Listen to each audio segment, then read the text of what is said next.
Craftsman Days are here at Lowe's with big savings on the tools you need. Right now, get a free select tool when you buy the Craftsman V20 2-pack battery kit. Whether it's the backyard, the bathroom, or beyond, Craftsman has the tools to help you power through and get the project done right. Because DIYing is unpredictable, but your tools shouldn't be. Shop Craftsman at Lowe's today.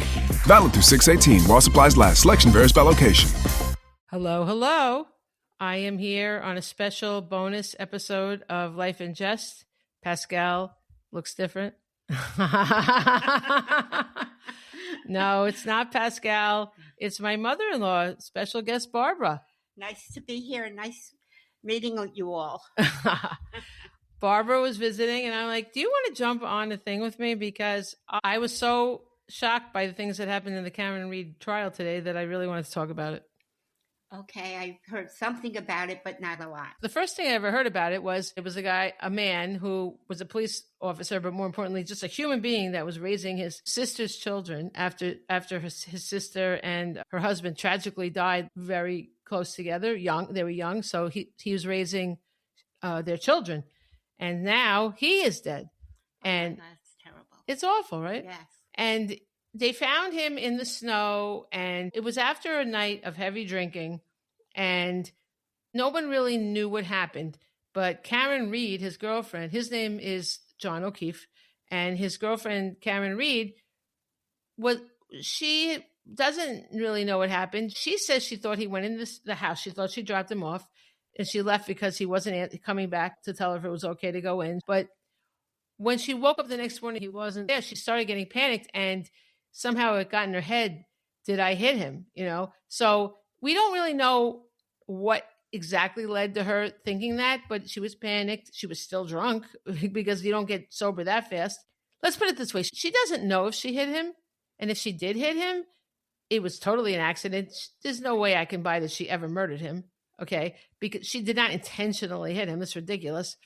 They give the higher charges so they can get them to plead to a lesser charge, which is crummy.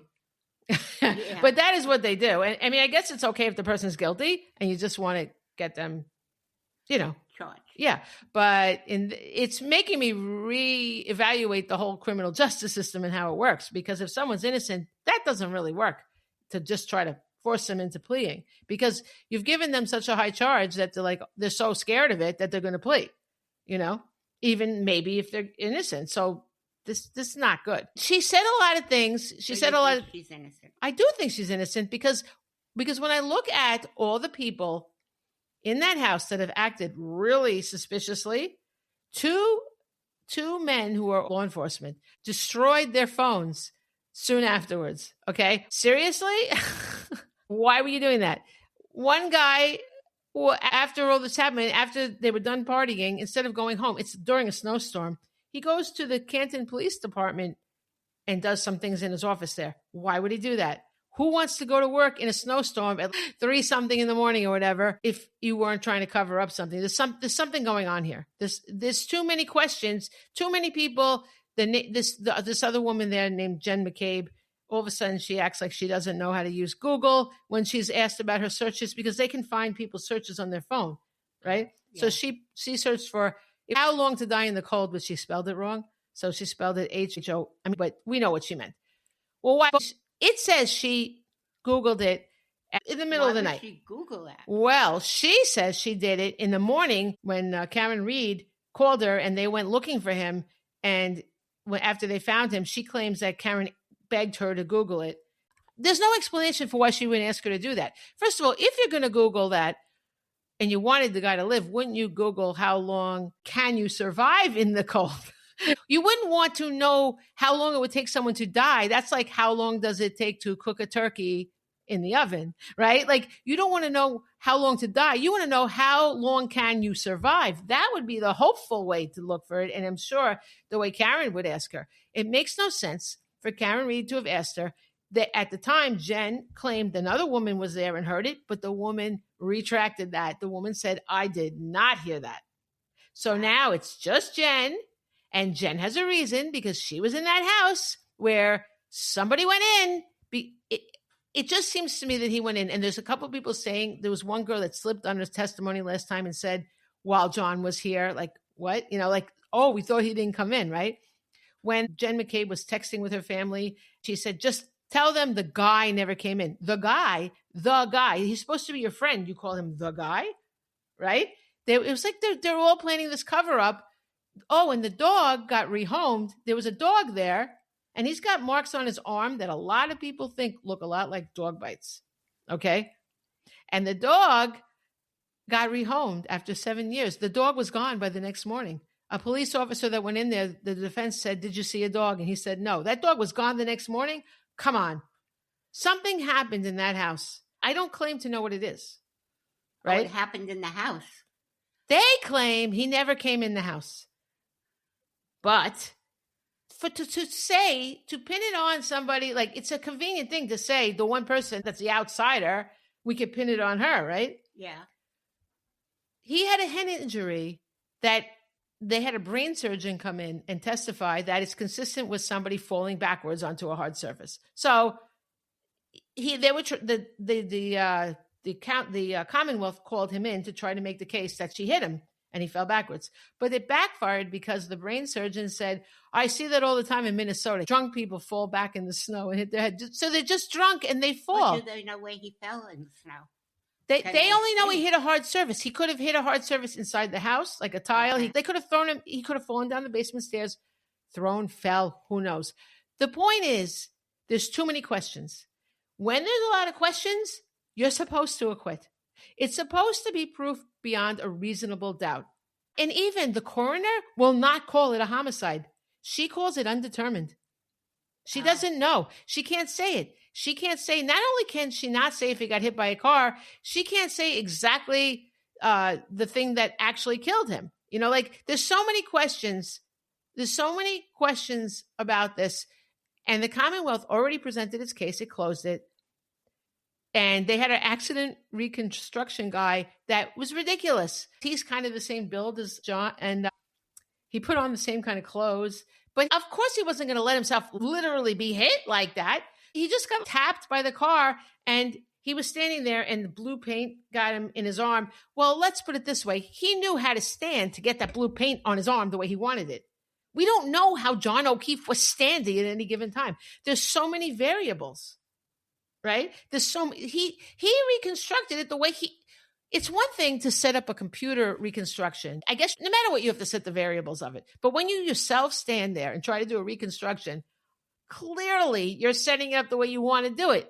You don't know if John O'Keefe was bending, sitting, squat.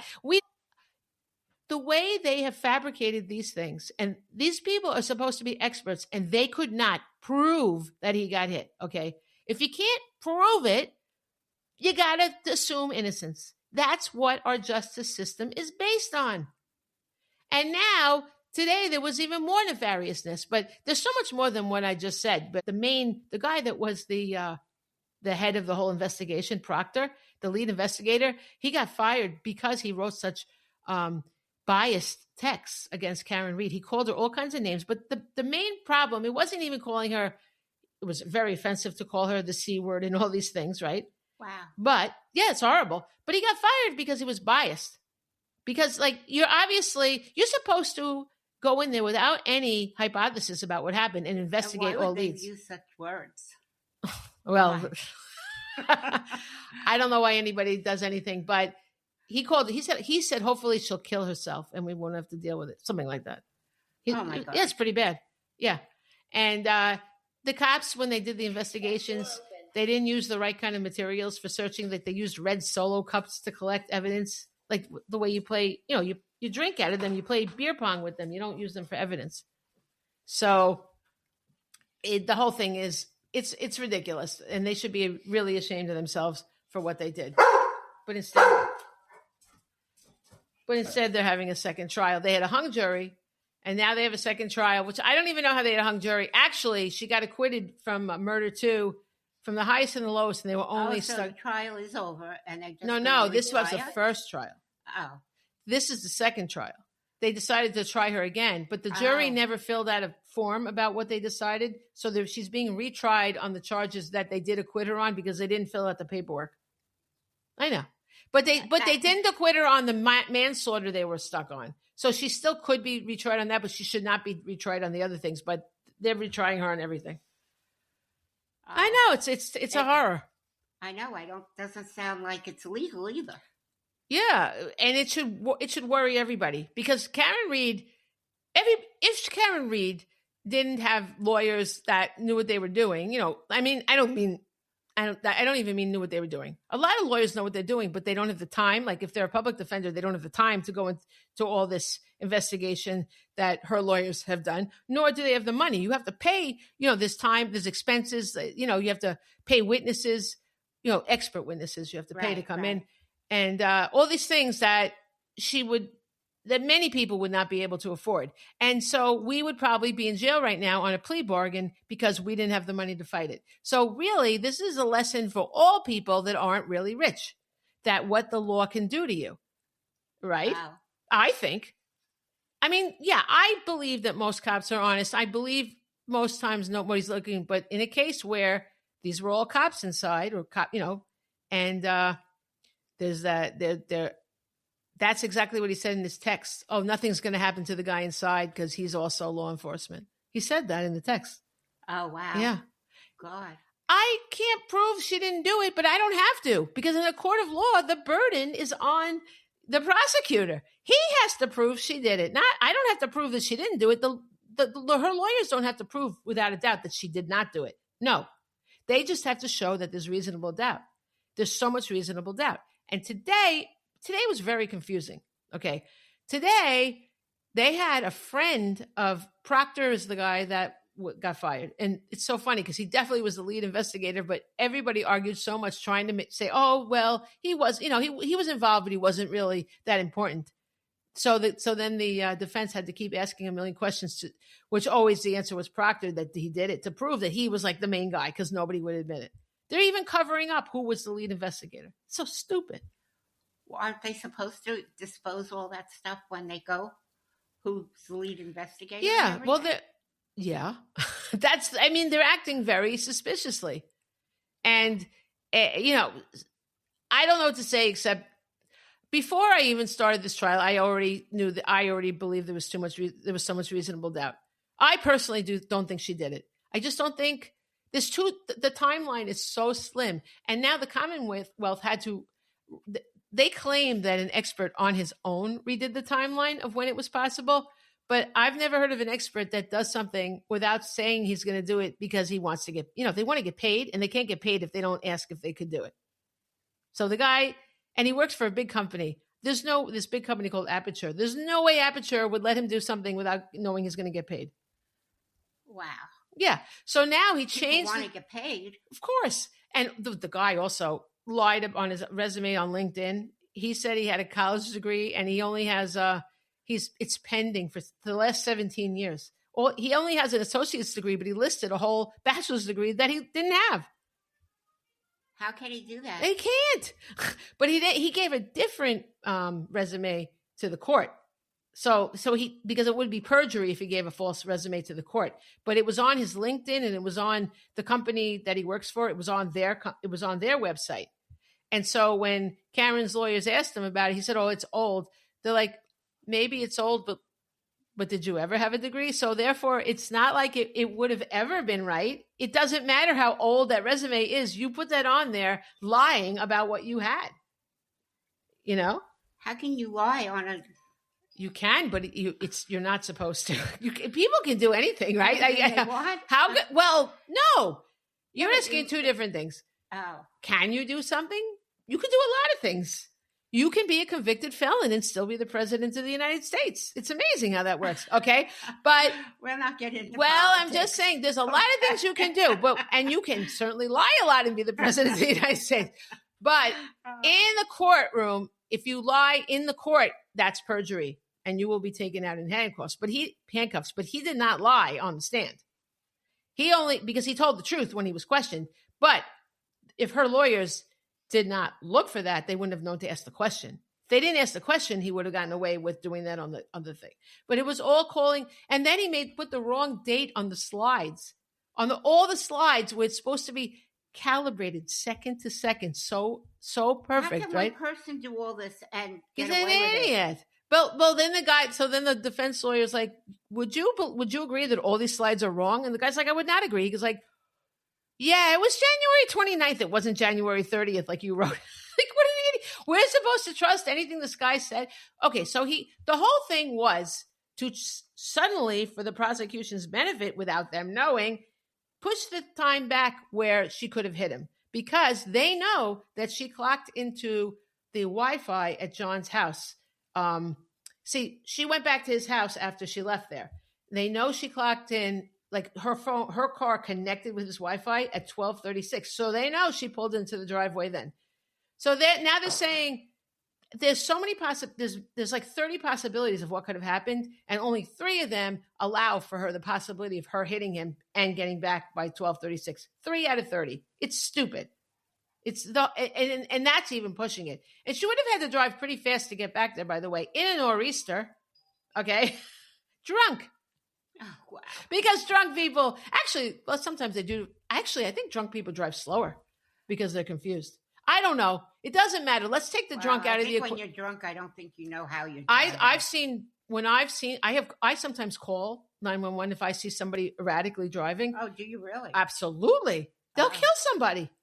I do my part. I'm not going to find out somebody hit somebody the next day and I could have stopped them. I always call.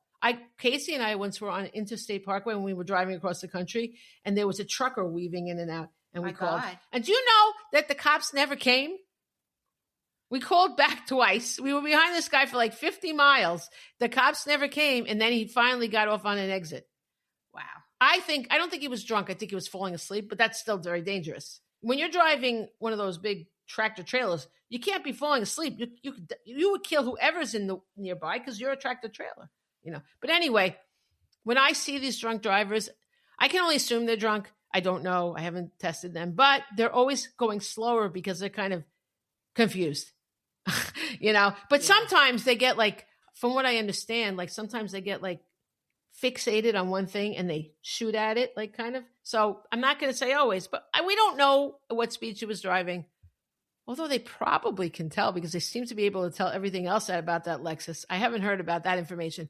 But or were they able to tell how long it took her to get from? They're saying it takes. Well, Google says it takes 6 to 7 minutes, and they had a where she was. Yes, and that's not even in a snowstorm. But this expert was saying 4 minutes. I don't know. Even that, okay. We can argue about one little piece for a while, and it's still questionable. But when you take all the questionable pieces, I don't see how anyone think. How could you find her guilty? How could you do it? There's even much more than I've even mentioned. I mean, like there's so many things. But today there was very strange things happened. Okay, the first thing that happened was that Proctor had those text messages that I was telling you about. He was texting people he went to high school with, like mostly they were friends from that age, right? And he's still friends with them. So somehow someone found out that he was doing that texting, and those are the things that led him to get fired. They were very horrible texts they were very horrible to say, but it was the fact that he really was showing prejudice against somebody who was being investigated so he did get fired. He got fired. Oh. Okay. He got fired, but now they're trying to act like he was never the lead investigator. They're trying to that guy, Meanwhile, none of them are so sunny either, but he was really out of line, this guy. Oh. So today, for some reason, it's the defense's turn. The defense decided to call up a guy that was in that text chain and have him testify about the texts. Now, I don't know why they would not call Michael Proctor up to the stand, because it would really be to their advantage. Because the jury, it's always good to show the bad guy, like show the boogeyman, show the guy. Like for the jury, heard all this about him, but the Commonwealth never called him. Could they see the text? They heard. Well, now they did. Oh, but they heard bad things about him before, but they never heard from him. And usually the Commonwealth calls its lead investigator. They called him last time, and it was a big disaster. Okay, because the guy is corrupt. the guy is a mess. He got fired. When you get fired, you've done something terribly wrong. They investigate. They don't want to fire people, because it looks bad for them too. So this time, Michael Proctor did not get called by the Commonwealth.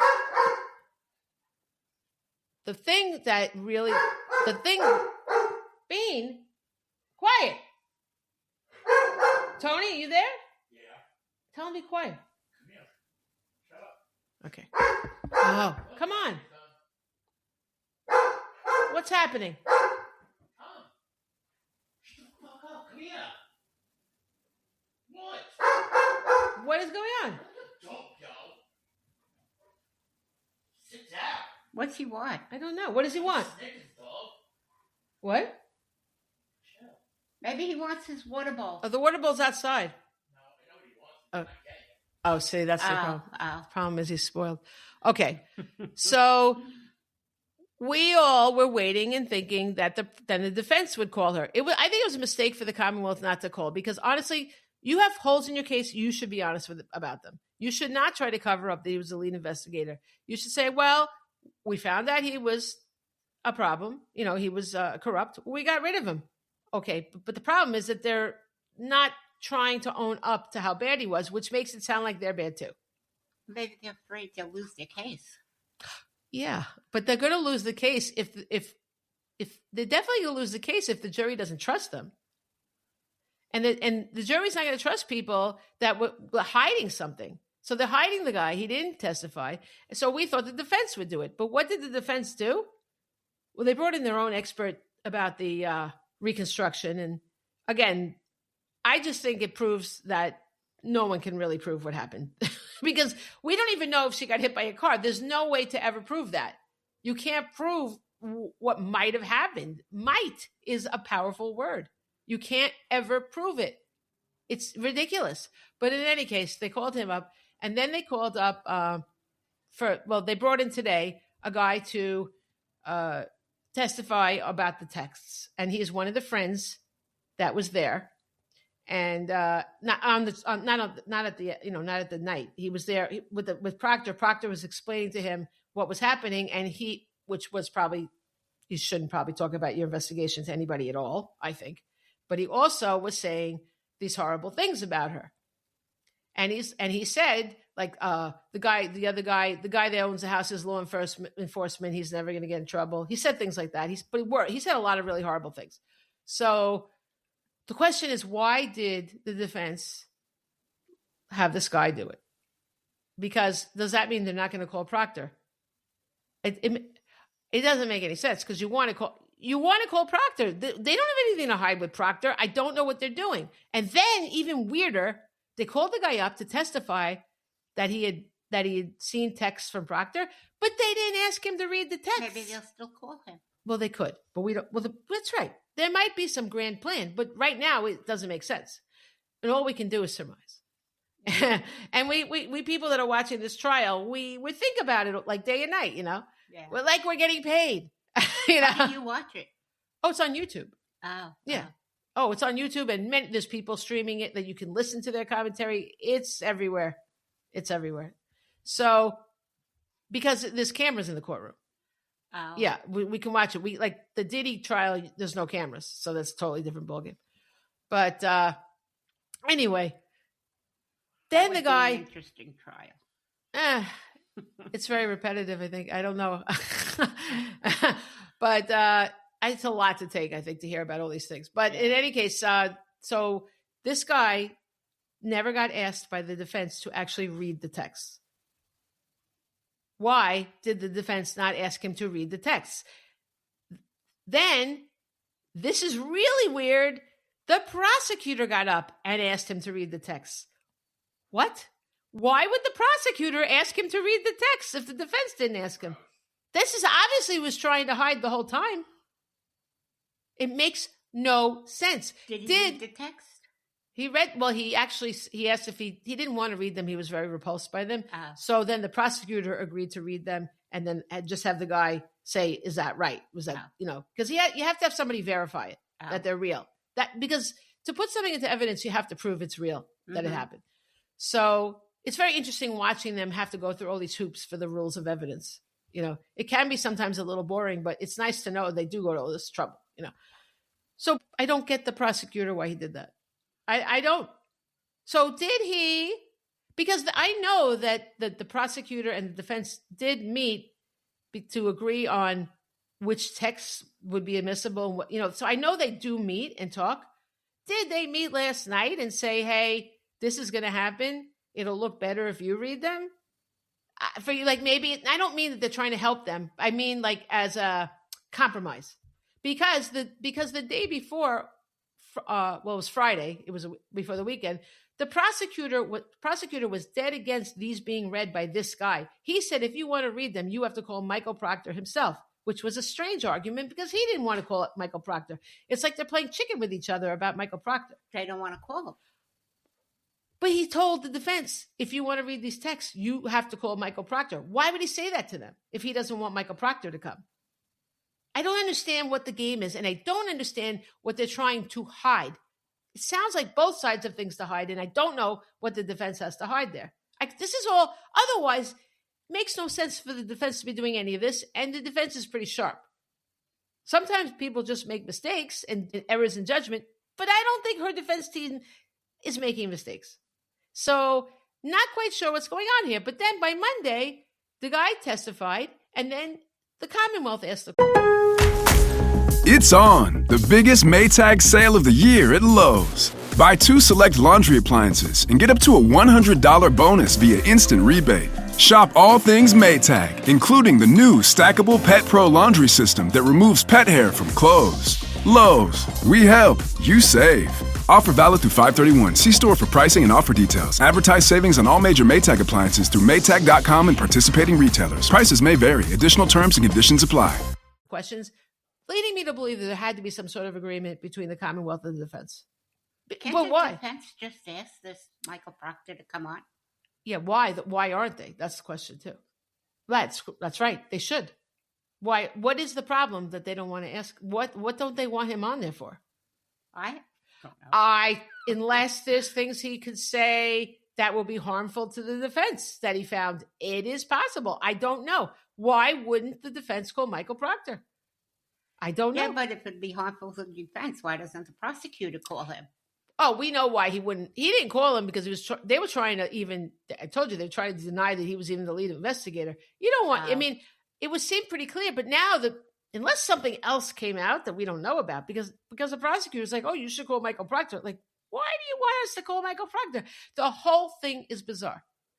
So I don't understand that. It's good that the text got heard, but I hope that they call Michael Proctor because nothing can be more powerful than hearing from the man himself that committed these crimes. What are they crimes? I don't know what the ethical breaches of being ethnic and being. But would he want to answer them? What? Would he want to answer them? Answer what? The charges? Well, there's no charges against him. Questions. He has to answer. Well, you can plead the fifth. You can plead the fifth. You don't have to incriminate yourself. So people do plead the fifth sometimes. Now, he supposedly didn't commit any crimes, but he was biased. Is that a crime? I think it's more of just a basis to be fired. I think maybe that's a good question. Again, not a lawyer. I know I played one on TV, but I don't know. And it's not an easy answer even for lawyers. Things are nuanced in the law. It's not really black and white. It's all in the circumstances and how it is spun. You know, the one thing I love about law is how you can take one fact and just like, you're not changing the fact, but you're just changing the way it's talked about, and you completely change everybody's opinions about it. I do love that because that's what I do as a writer. I do that. You know what I mean? I know how I'm going to describe something. And I could describe it in different points of view, different characters, and make people feel differently about it, right? So I always thought, well, if I don't make it as a writer, I would like to be a lawyer because you can do those arguments. I love those arguments. But I don't know. But then the second thing that happened was they called up a cop who totally didn't want to be there. This cop. You called them up? No, I didn't call them. They called her. They called her. Okay. I don't think she would have answered me. Okay. But she looked so belligerent and scared. She looked like a combination of things that if she had nothing to hide, she wouldn't have looked this way. this is an example of the investigation being flawed. She worked in the Canton Police Department the day it happened. It happened after midnight on the 29th, not the 30th, as the other guy said. And she was working at the Canton Police Department late that day, for hours following that day. So nobody questioned her at the time.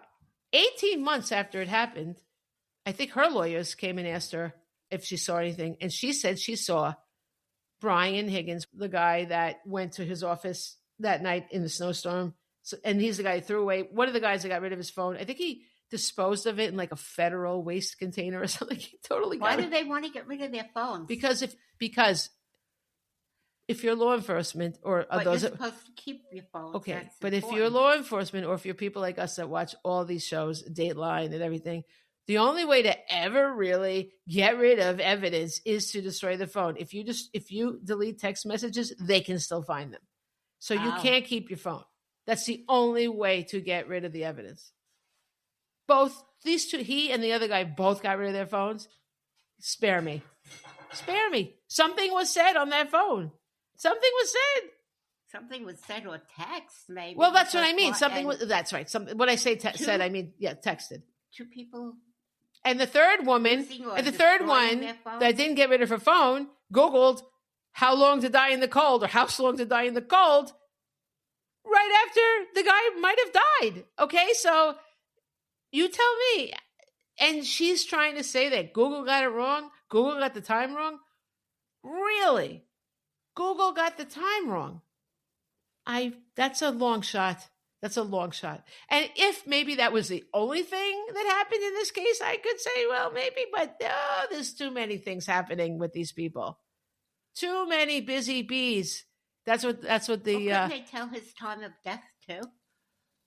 Yeah. Well, they know they know when not the well, he might have he was unresponsive when they found him, and I don't really know if they consider him already dead at that point because they were trying to revive him. But they can pinpoint around when the injury occurred. Oh. But he could have died instantly if he banged his head. Well, the brain surgeon said he wouldn't have died instantly. Oh. But it doesn't really, I mean, it matters caring wise, if he suffered, if he was conscious, how long he died. But what really matters is when this happened, because was Karen Reed there or not? Because she left, and we know she got home at 12:36. So that's when the possibility of her being responsible ends. Right. Like for at least 4 to, I would argue, 6 minutes earlier than that, but whatever. We know she wasn't there. We know she went in that house. We know where she went. These other people, nobody knows what was going on in that house. There's a missing dog that they rehomed. Then a cop said he went to go interview the dog. Really? What did the dog say? And he said he interviewed the new owners of the dog. Well, they weren't there. Well, but he didn't take any information. Like he didn't take John O'Keefe has marks on his arms that people think they're going to have a dog expert testify. I've seen people on TikTok, doctors, people that are vets saying those are dog bites on the arm. Wow. So again, can it be proven? I guess not. But this is all reasonable doubt. There's something went on in that house. Something went on, and we're never really going to know. They say Brian Higgins was texting like he was having like a flirtatious thing with Karen Reed, but then she ghosted him. So they're trying to say like he had a reason for killing John. He was jealous. Look, people do kill people over very stupid things, So it could be, but he'd have to be kind of a psychopath to kill him. I mean, but on the other hand, he was drunk. If you're all drunk, that's a little different too. You can start a shoving match with somebody when you're drunk and you don't mean to hurt him. And next thing you know, somebody's standing by the cellar door and they go down, right? He probably didn't. If he did it, he didn't mean it. I don't buy that he said, "Oh, let me kill this guy because I want Karen and I didn't get her." In a fight. Maybe he was jealous and just like, "Oh, fuck this guy," and pushed him and then like down the stairs and he's dead. You don't know. It's just as plausible as everything that the Commonwealth has said, And the broken tail light. Jennifer McCabe testified that she had a broken tail light, but she never that it was just cracked, right? People were saying it was cracked before, but then all of a sudden, Jen McCabe was like, and there were little pieces missing. She never said that before. She changed her testimony. And nobody saw it. They claim there's no pictures of that taillight until when Proctor took over the case, which was like a day. It wasn't immediately because he's a trooper. So once John O'Keefe died, the Canton police could no longer be in charge of the case. Well, Proctor, when he took over, all of a sudden that taillight was broken. How did the taillight get broken? We don't know. It's really funny how there were no pictures of it until then. All these cops, nobody took a picture of that taillight. Really? It's very suspicious. The whole thing is so suspicious. But maybe she did hit something. She did hit something. It was broken because she hit John O'Keefe's car when she was leaving the next morning. They're trying to say that that's not why it's broken. Okay. So, this cop that testified today, young woman, I don't know, she looks very young, but she might be like in her early 30s. She looks very young and very belligerent, didn't want to be there. So she testified. I don't know if it's testimony, but you speak to the lawyers. It's not testimony, but you're telling what happened to the lawyers. And she said she saw this guy, Brian Higgins, with the chief of police in the Sallyport. I don't know why they call it a Sallyport. It's the garage in the police station. She saw them for, I forget what the word were like a crazy amount of time. She said some long amount of time. But then when they went back to speak to her again, she retracted that statement and she said it was a false memory. That's a hell of a false memory to make up in your head. Why would your brain tell you that you witnessed these two men go in this thing? Like that, what it doesn't make any sense, right? But she was insisting that it's a false memory. I clocked out and I know I couldn't have been there. It's crazy. It doesn't make sense. Okay. And so they didn't call her on the last trial. But she says also. But they called her at the first trial? No, they called her this time. Oh. Because I think they decided to bring up the whole thing. Like to question her that. I guess they didn't think they needed her when like they weren't going to deal with the whole thing last time. But this time they realized that you have to go every angle.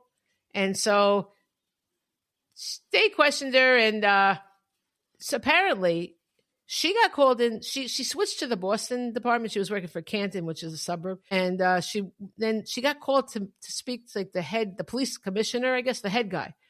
And what did this guy say to her? Like, he's like, have your back. And then he said, I know you'll do the right thing. Now, what is that? What's that? Come on. Why is he saying? Yeah, because, the right thing is don't forget that you were wrong about that memory. I don't know. This is also. Oh, well, she wasn't in the first trial, so she can't perjure herself. I'm thinking she was worried about getting in trouble. She thought, she claims the lawyers told her that they would have her charged for perjury if she lied. But then they said to her, just on redirect today, they're like, do you know how perjury works? She's like, no. They're like, you're a police officer. Who charges perjury? And went back and forth. It's like, in other words, the defense doesn't charge perjury. The prosecution charges perjury. The defense can't have anybody arrested. The defense is not law enforcement. So the whole thing made no sense. She's a cop. She's got to know that they cannot have her charged for perjury. No way. So the whole thing was crazy. So I think the defense did a really good job showing that there's some sort of conspiracy because they showed that she went to go talk to the commissioner and she was a rookie at the time. The police commissioner doesn't want to talk to rookies. And he's like, when you were in a bunch of other cases, did you ever get called for that? No.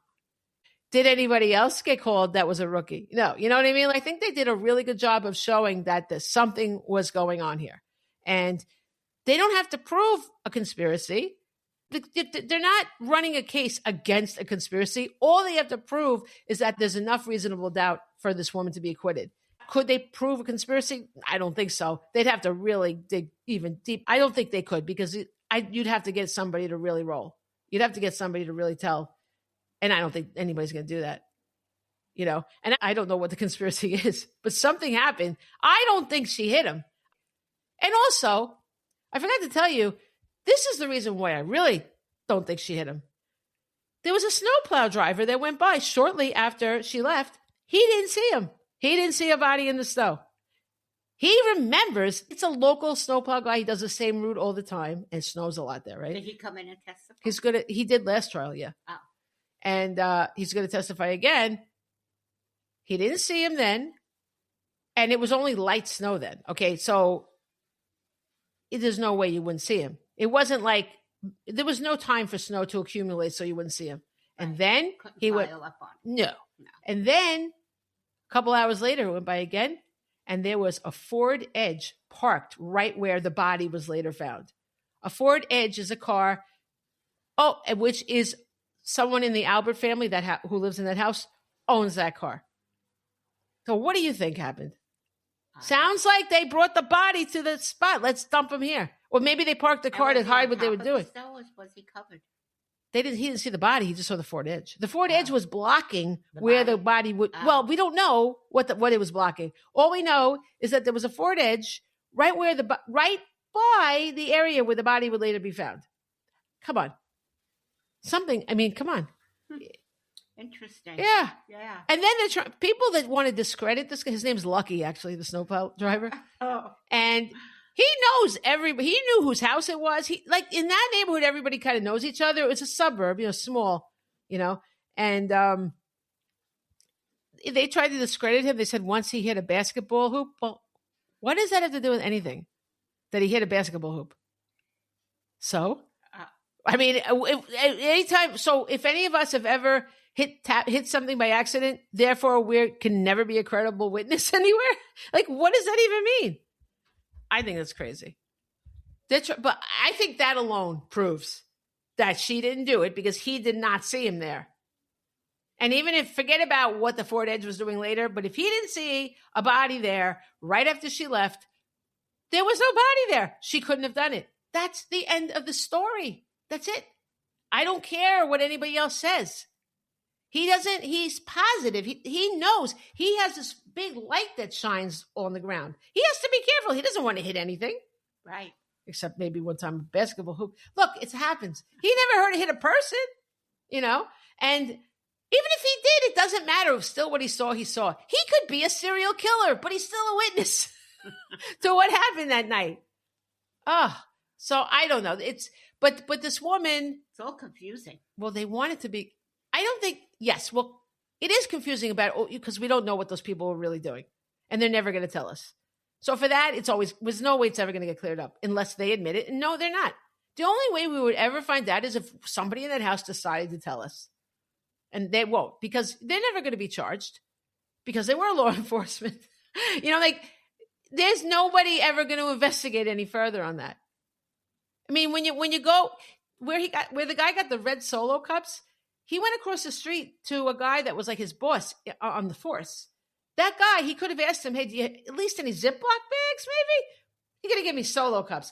I don't think Ziploc bags are even sterile. So I think they should have just gone back to the department and gotten some evidence bags. What are you doing?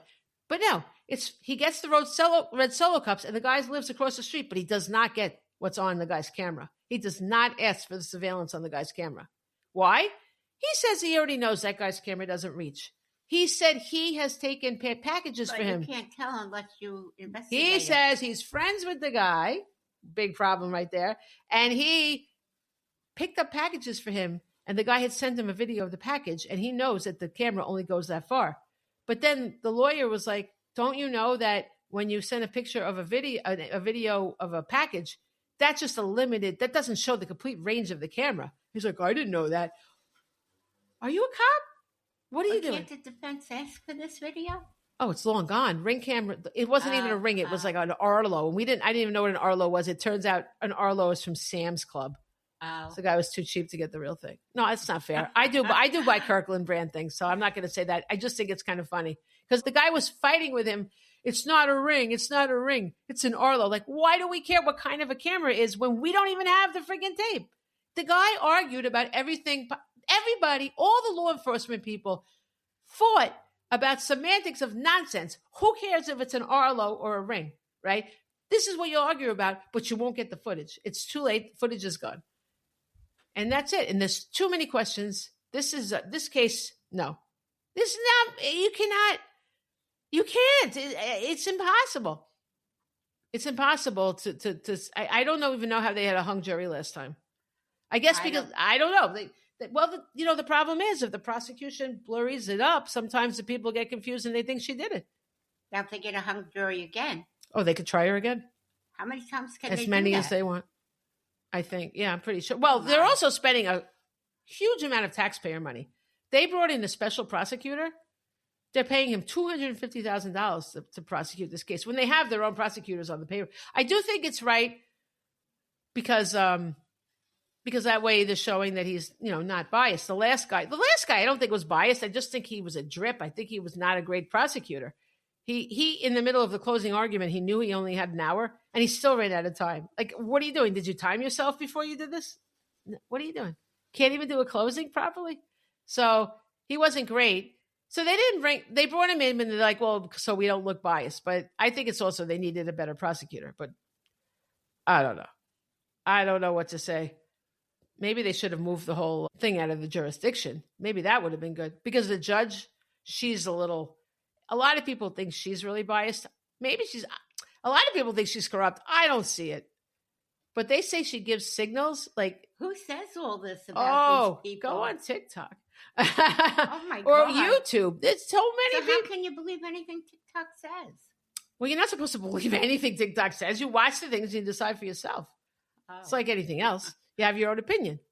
But the thing about this case, I like TikTok. I'm really getting into TikTok. I'm really enjoying it. Really? Actually, yeah, I'm having fun on TikTok.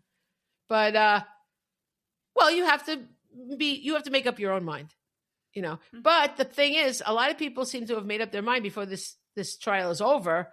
If people think she's guilty, whenever people make a comment on my videos that she's guilty, I'm like, well, what's the evidence? And they don't, they say one thing that's a very broad thing. And there's been this, and I start talking about the nuances of it. And then I'm like, why am I arguing with this person? I'm not going to change their mind. So I don't know. Well, if you really want to watch it, they have it on YouTube. People watch it. Yeah. And that's how they take notes. People are like watching this, like it's a job.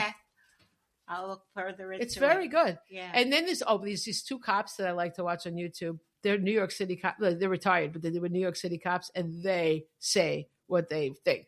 New York City guys. They don't care. So they're talking about the prosecutor, and first they're talking about the witness that lied on his resume and all this stuff, and they hate that, And one of them was a crime scene guy, so he's very into the proper forensics and things. And they're like, that guy, they were saying bad things about that guy, but then they were talking about Brennan, who was the prosecutor, like, that guy's a piece of shit too. They said that about the prosecutor. How can they talk like that about people? Because especially if they're not law enforcement anymore. They're retired. Oh, they're retired. But even if they weren't, they probably might talk like that off the record. I mean, come on! I think it's funny. You know what? I don't think it's a problem. They're not. If it would be a problem if they were involved in the case, or if they were on the jury. I just hope that the jury. You don't know how a jury's going to be. They might, one guy might decide one little thing could make him think, oh, she's guilty. And now, you don't know what goes on in people's minds. So we'll see. But there's a lot of people that think she is guilty and a lot of people that think she's not guilty. Yeah, but it only matters about the 12 people sitting there. That's all that matters. And we don't know. 12 people who claim that they didn't know anything about this case. I don't know about that to begin with. 12 people from that area who didn't know anything about it. Maybe they just agreed. And they see you and hear your podcast. No, they can't. They're not allowed to. They're not allowed to listen to anything about the case. Oh, okay.